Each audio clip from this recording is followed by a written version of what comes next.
आज हम बात करेंगे कि जो आप दूध पीते हैं गाय का, भैंस का या फिर और किसी का, किसी जानवर का, तो उससे हो क्या रहा है।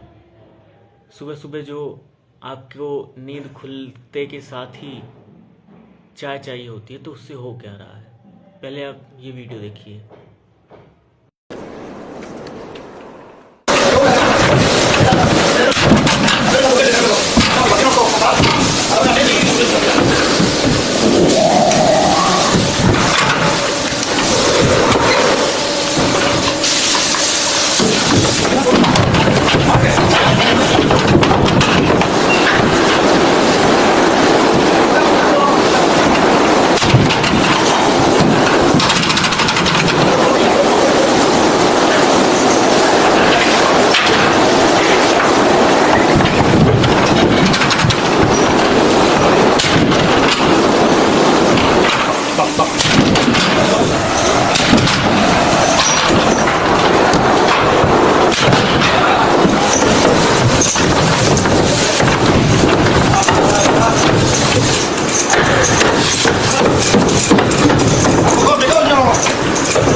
गाय जब दूध देना बंद कर देती है ना,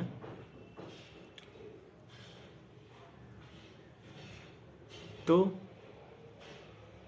उसे पता है क्या किया जाता है। उसके साथ वही किया जाता है जो अभी आपने वीडियो में देखा।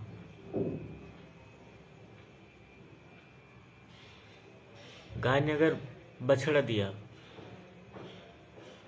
उसका पता है क्या किया जाता है। वही किया जाता है जो अभी आपने वीडियो में देखा।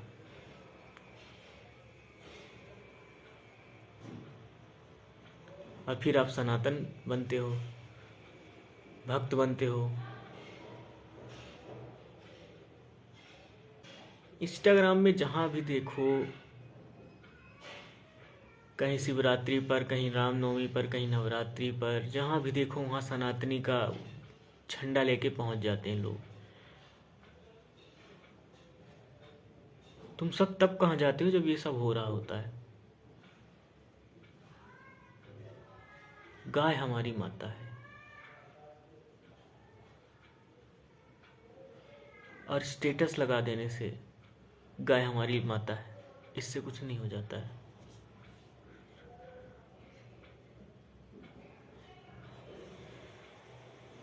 तुमको दूध छोड़ने को बोल दिया जाएगा तो तुम तर्क देने लगोगे उल्टे सीधे। कृष्ण जी भी तो दूध पीते थे। कृष्ण जी दूध पीते थे। कृष्ण जी तो पहाड़ भी उठाए थे। कृष्ण जी तो कंस का वध भी किए थे। तुम कितने कंस का वध कर चुके हो। कृष्ण जी तो महाभारत का युद्ध भी जितवाए थे सत्य को। तुम अपना देखो कि तुम महाभारत के युद्ध में किसके तरफ खड़े हो। अभी ये भी आज का जो युग चल रहा है, अभी वर्तमान समय का, ये एक महाभारत ही है जहाँ पे तुम्हें चुनना है कि तुम्हें किसके तरफ खड़े होना है। तो तुम अपना देखो, तुम किधर साइड खड़े हुए हो। तुम दूध पी रहे हो अगर, तो किधर खड़े हो। कृष्ण की तरफ खड़े हो कि दुर्योधन की तरफ खड़े हो। अगर तुम मांस खा रहे हो तो कृष्ण की तरफ खड़े हो कि दुर्योधन की तरफ खड़े हो, बताओ। महाभारत का वो सीन तो पता ही होगा ना, जिसमें युधिष्ठिर ने बोल दिया था कि मैं अपने भाई को दाव पे लगाता हूँ, उनके शस्त्रों लगाता हूँ, द्रौपदी को लगाता हूँ। लेकिन जब द्रौपदी के साथ उल्टा सीधा दुर्योधन उनके भाई करने लगे, फिर भी वो युधिष्ठिर का मुंह नहीं खुला। किसके नाम पे? धर्म के नाम पे। कोई धर्म होता है और ऐसा कोई धर्म राज होता है। अपने वचन के लिए मैं क्या कर सकता हूँ। मैं तो मौन ही रहना पड़ेगा मुझे।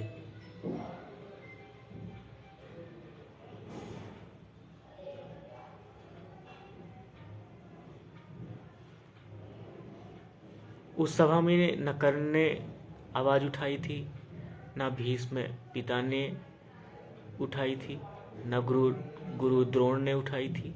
और उन सब का क्या हाल हुआ देखा होगा आप लोगों ने, महाभारत में क्या हुआ था पता होगा अच्छे से। तो आप लोग अपना सोचो कि किधर साइड खड़े हो इस महाभारत के युद्ध में। जलवायु परिवर्तन हो रहा है,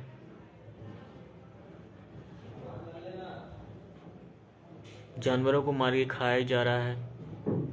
जा रांझण तू भी क्या याद रखेगा, जाहिर ने तेनू छोड़ दिया। जा रांझण तू भी क्या याद रखेगा, जाहिर ने तेनू छोड़ दिया।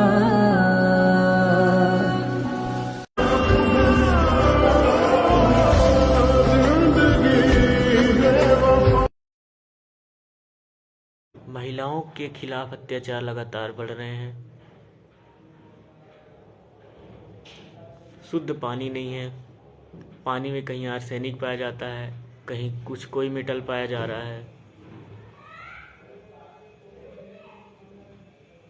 अभी दिल्ली की हालत तो पता ही होगी ना। तो दिल्ली से तुम्हारे शहर में उस तरह का वातावरण आने में कोई टाइम लगने वाला है क्या? 2030 तक हमें नेट कार्बन एमिशन 0 पे आना है। 2030 के बाद जो हमारे फीडबैक साइकिल्स हैं वो एक्टिव होने वाले हैं। उसके बाद हमारे हाथ में कुछ भी नहीं रहने वाला है। जब मन करेगा बाढ़ आएगी, जब मन पड़ेगा तो गर्मी होगी, सब कुछ प्रकृति के हाथ में हो जाएगा। प्रकृति के हाथ में तो अभी भी है, लेकिन थोड़ा बहुत तो अभी हम कुछ कर सकते हैं, तब हम कुछ नहीं कर पाएंगे।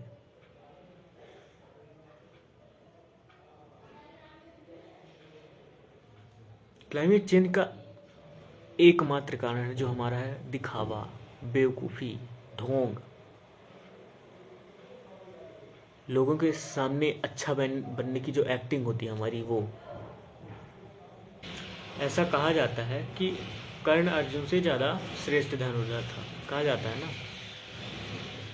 लेकिन हम श्रेष्ठ किसको मानते हैं? हम जब भी याद करते हैं तो कृष्ण और अर्जुन को याद करते हैं। क्यों? क्योंकि अर्जुन कृष्ण के साथ खड़े थे और कर्ण कृष्ण के विरोध में। कर्ण असत्य के साथ खड़ा था और अर्जुन सत्य के साथ खड़े थे। तो इससे हमें क्या पता चलता है? इससे हमें ये पता चलता है चाहे हमने कितनी भी कामयाबी हासिल की हो अपने जीवन में, लेकिन हम उसका इस्तेमाल किस चीज़ के लिए कर रहे हैं, उस हिसाब से हमारे व्यक्तित्व का निर्धारण होगा। अगर हम असत्य के साथ खड़े हैं तो चाहे हम कहीं के बहुत बड़े श्रेष्ठ धनुर्धर हो और चाहे कहीं के करोड़पति हो, अरबपति हो, कुछ भी हो, हम कुछ नहीं है, नथिंग, जीरो।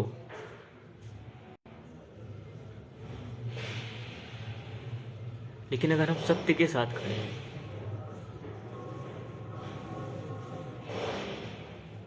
तब हमारा कुछ अस्तित्व हो सकता है, नहीं तो नहीं हो सकता। एक और इस टाइम भी फिलॉसफी चली है कि हर कोई तो गलत नहीं हो सकता ना। क्यों नहीं हो सकता हर कोई गलत? बिल्कुल हो सकता है।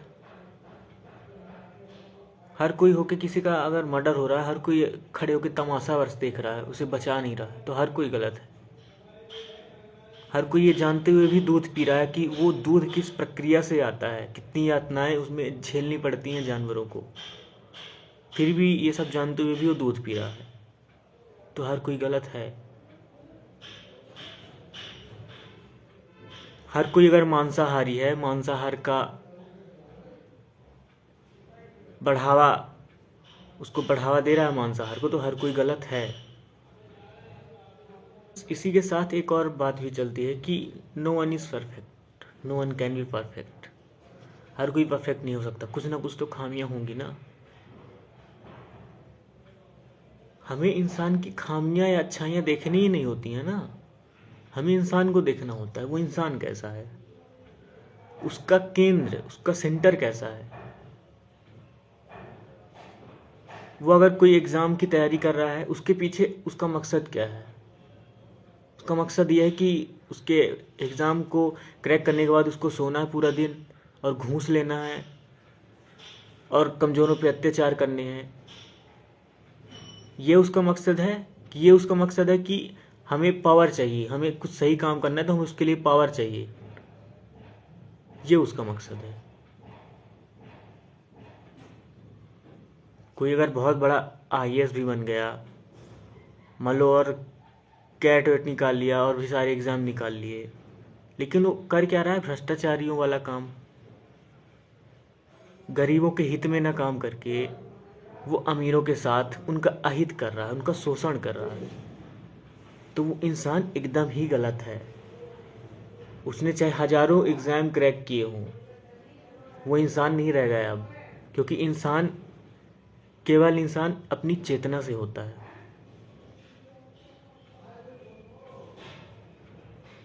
इंसान होने के लिए एक लेवल पे आना होता है। उस लेवल का नाम है कॉन्शियसनेस, चेतना। जैसे एक चाय वाला है और उसे ये पता चल गया है कि क्लाइमेट चेंज हो रहा है, और उसे ये भी पता चल गया है उस क्लाइमेट चेंज से जानवरों पे क्या प्रभाव पड़ने वाले हैं, फिर और दूसरे प्रजातियों पे क्या प्रभाव पड़ने वाले हैं।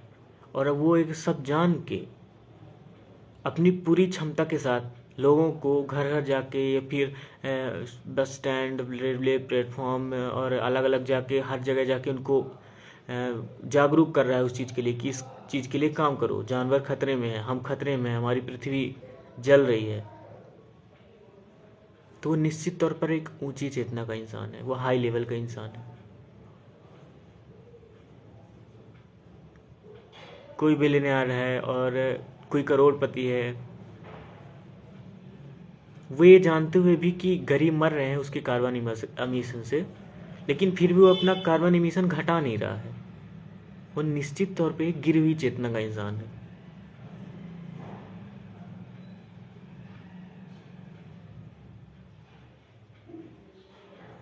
लोगों का स्तर जो है ना, सिर्फ एक चीज के आधार पर मापा जा सकता है, वो है चेतना, कॉन्शियसनेस। जिसकी कॉन्शियसनेस हाई है वो हाई लेवल का हुआ, जिसकी कॉन्शियसनेस लो है वो लो लेवल का हुआ। हमारे समाज में ये इस चीज़ का भी बहुत मजाक उड़ाया जाता है। किसी लड़के को बोल दी ना, तू गे है क्या, और ये बोल के उसका खूब मजाक उड़ाया जाएगा। इससे पता चलता है कि तुम्हारे दिमाग में कितना कचरा भरा हुआ है, तुम कितने गिरे हुए किस्म के इंसान हो। अब तुम चाहे कोई भी एग्ज़ाम क्रैक कर लो, चाहे महा आईएएस नहीं महा आईएएस बन जाओ, तुम देश का अहित ही करोगे, कचरा ही फैलाओगे देश में तुम। अब इस चीज़ से अपना स्तर माप लो। तुम्हारे दिमाग में अगर ये सब बातें चल रही हैं तो अपना स्तर जान लो कि तुम किस स्तर के इंसान हो, तुम्हारा लेवल क्या है। इसमें शर्म की बात क्या हो गई? चलो मान लो ये है भी, तो इसमें शर्म की बात क्या है ये बताओ? वो तो प्रकृति की देन है ना। प्रकृति किसी को गोरा, किसी को सांवला, किसी को लंबा, किसी को छोटा बना देती है, किसी को मोटा, किसी को पतला। ये सब तो प्रकृति की देन है ना। तुमने क्या हासिल किया जन्म लेके? तुम अपनी बात करो, तुमने क्या हासिल किया?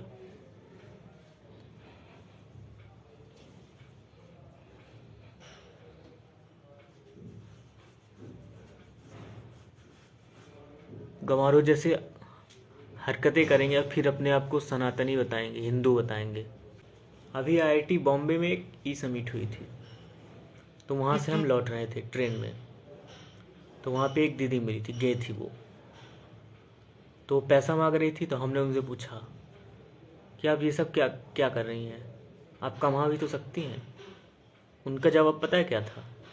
तुम मेरे को नौकरी दिलवा दो, मैं सब छोड़ दूंगी।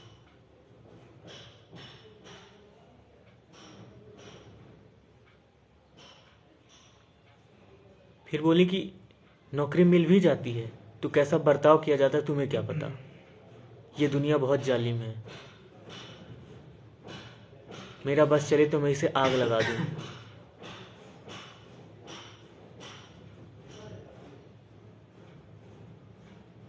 ये कर रहे हो तुम सनातन के नाम पे, हिंदू के नाम पे, इंसान के नाम पे। कहाँ से हो इंसान तुम? मांस कट रहा है, तुम्हें कोई फर्क पड़ नहीं रहा है। जानवरों का जबरदस्ती दूध निकाला जा रहा है, तुम्हें फर्क पड़ नहीं रहा है। भेदभाव हो रहा है ऊंची नीची जात के नाम पे, तुम्हें फर्क पड़ नहीं रहा है। अब उस इंसान का सोचो ना, जिसके साथ ऐसा बर्ताव किया जा रहा हो, एक सामाजिक धब्बे के रूप में उसे देखा जाता हो, उसे समाज का धब्बा माना जाता हो। उस इंसान के अंदर क्या बीतेगी, ये सोचो ना कभी। अपने आप को रख के सोचो एक बार।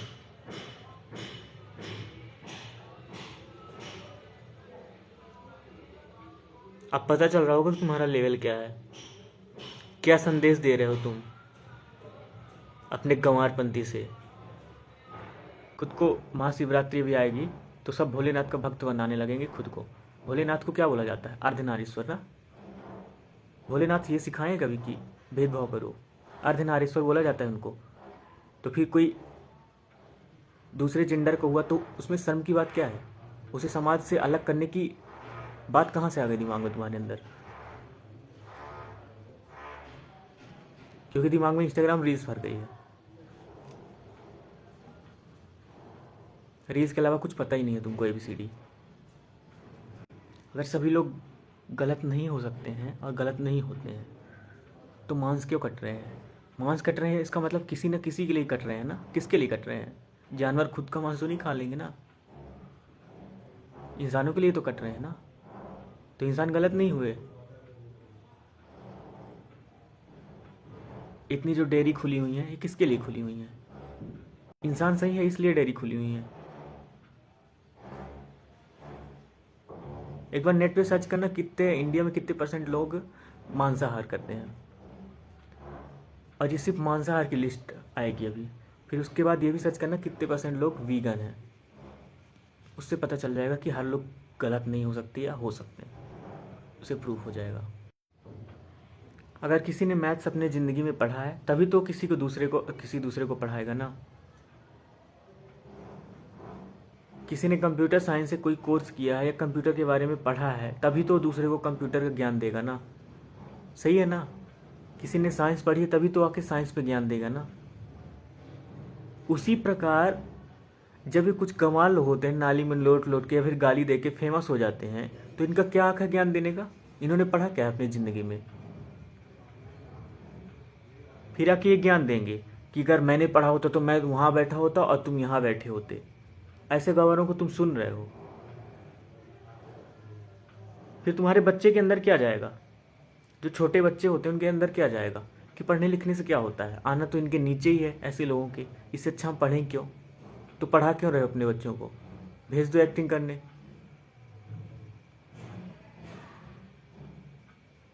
ऐसे वाक्य कई बार बोले जा चुके हैं जो बॉलीवुड के लोग होते हैं कि हाँ अगर हम भी पढ़े लिखे होते तो हम वहाँ बैठे होते, इसीलिए आज मैं यहाँ हूँ क्योंकि मैंने पढ़ा लिखा नहीं। कितने गर्व से बोलता है वो गंवार कहीं का।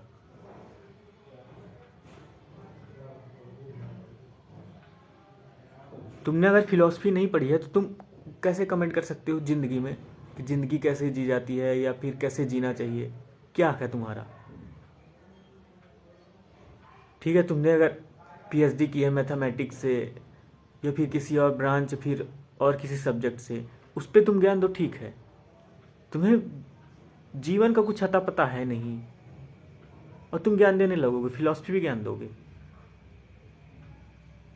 जैसे ट्रिग्नोमेट्री आने के लिए मैथ्स पढ़ना पड़ता है, वैसे ही फिलॉसफी भी पढ़नी पड़ेगी जीवन दर्शन जानने के लिए। ऐसे ही हमारे ऋषियों ने उपनिषदों को नहीं बताया है, नई उपनिषदों को ऐसे ही नहीं लिखा गया है, नई वेद ऐसे ही रचे गए हैं। श्रीमद् भगवद गीता श्री कृष्ण ने हवा में नहीं बोल दिया था, ऐसे ही कुछ रीजन रहा होगा ताकि तुम उसे पढ़ो और जीवन को जानो। जीवन का जानना यानी ये नहीं होता कोई एग्ज़ाम क्रैक कर लिया तो तुम बहुत बड़े ज्ञानी बन गए, ऐसा नहीं होता। या तुम पैसा कमा लिए बहुत बड़े ज्ञानी बन गए, पूरी दुनिया तुमको पूछ रही तुम बहुत बड़े ज्ञानी हो गए, तो तुम फिलॉसफी पे ज्ञान दोगे, तुम जीवन पे ज्ञान दोगे कि ऐसा करना चाहिए। इसके सबसे बड़े जिम्मेदार वो लोग हैं जो ऐसे गंवारों को सुनते हैं। जिस दिन ऐसे लोगों को सुनना बंद कर दोगे, इनकी कोई अहमियत नहीं रह जाएगी।